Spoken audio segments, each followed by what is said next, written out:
partner in this business, we have to understand that we represent the workers, which is our members. And the members to us is the very workers that are working for the corporation. The corporation cannot then say that they're ignoring our complaints and cry in relation to the problems that are plaguing us because it is their workers.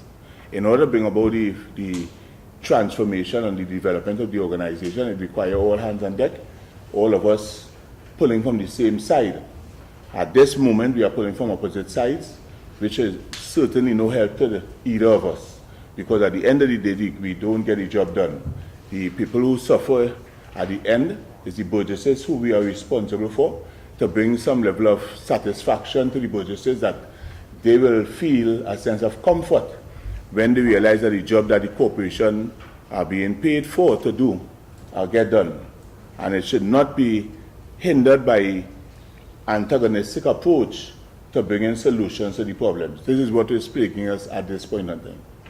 Presently at the Transport Division, for the Public Health Division, terribly, and the Public Health Night Soil. It's an absolute disaster waiting to occur. The Transport Division is in the worst state it has been for more than 10 years.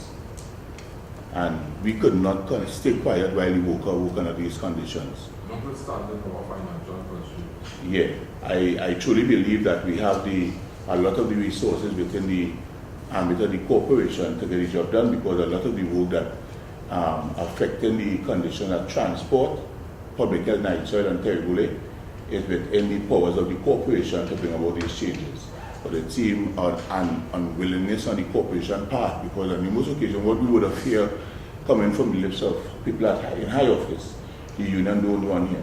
I have said to them over and over, it's not about the union running here, it's about the union being a partner in this business and making recommendations and suggestions in the interest of its members, which is the workers of the Port of Spain Corporation. I think this is why I said earlier, it gets lost in the whole fray, because people start to believe that who gives the union power to come and say X or come and say Y. And I've oftentimes said to them, if they look at the collective agreement, what they would say in the collective agreement is the union, the Port of Spain Corporation, and the CPO. So it means that the union play a major role in the corporation. Some people seem not to want to accept that. We cannot make the changes so that when the complaints come, Mr. Minister, what happens then? They then ask raise issues with the union. But since you are saying from on one side of the divine that the union don't do a number of things here, then well, you should do it. And I've said this before. I've said this even the mayor some time ago, when I would have said to the mayor that I understand that I had difficulties with finance. In previous years, Mr. Minister, this very said union had to go to the very membership of this corporation and work flat time. The problem at the Public Health Department in Terrible is one of the poison. This is a long outgoing discussion for quite a while, and no improvement and changes have been made today in relation to how we deal with the poison at Terrible. So the workers have been affected more, so the ladies, we all understand what poison can do to people's health, and it is affecting these individuals. If the corporation would bear me witness in this, how many times we have to take workers out to the public health terrible department because the cholesterol rate is extremely high, and have to put them into another department for some months. The workers are entitled to 2 doctor visits for the year, probably they don't get 1 for 2 years. And these sort of problems that we have ongoing, the poison was supposed to be relocated from Terrible to the transport department for quite some time now. The poison is still there. Even the preparation for where the poison ought to be stored at the far end of the bed, at the compound, at the transport division, have not even been prepared, even as we speak. And that has been going on for a while, Mr. Minister. To speak to Terribly and the poison room, this would have been instituted or requested from the engineers department under our upgrades to local government building. It would have been approved by the ministry for the 2017-18 development project. As you would know, Mr. Minister, that we would have received some releases for our 17-18 pretty late. Actually, it's on the 28th of September, Friday the 28th, the last working day of September, is when we would have received a check to assist us with some of these development projects. However, the Terrebele was not affected by that. As we speak now, the Terrebele contract has already been awarded by the Chief Executive Officer for the upgrade for the building or the container that the union president speaks about. So the process is well advanced.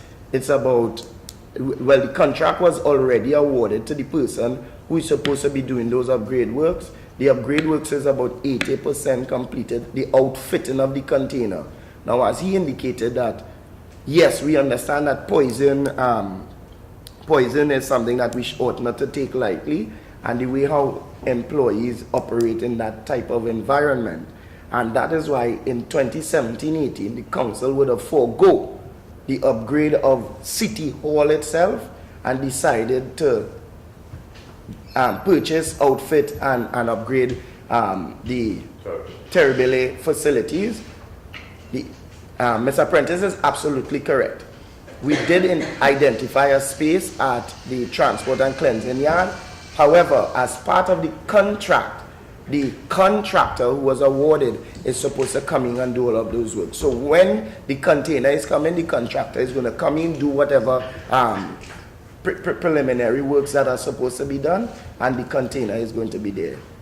So that issue is currently, it's current, it's there, and it's being resolved. I was instructed to call this meeting. Out of this meeting, I have to go to the parliament next week on the findings of this meeting. So I will ask you all to meet as urgently as possible. Because I don't be in the sample, I don't micromanage the POS Corporation. I don't call the mayor every day and tell them I want this done, I want that done. If I have to, I will. If I get instruction to stop a vendor from a wrong piece of van, I will call him and he will do it. Everything I asked him to do so far, he has done it. But I would like you all to fix this problem, and I would like you all to meet as urgently as possible, because this is a matter that I have to deal with on behalf of the government of Trinidad and Tobago, which I represent here.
Of course, this is not our first visit, but we're treating with some of the main issues and the concerns that the workers have.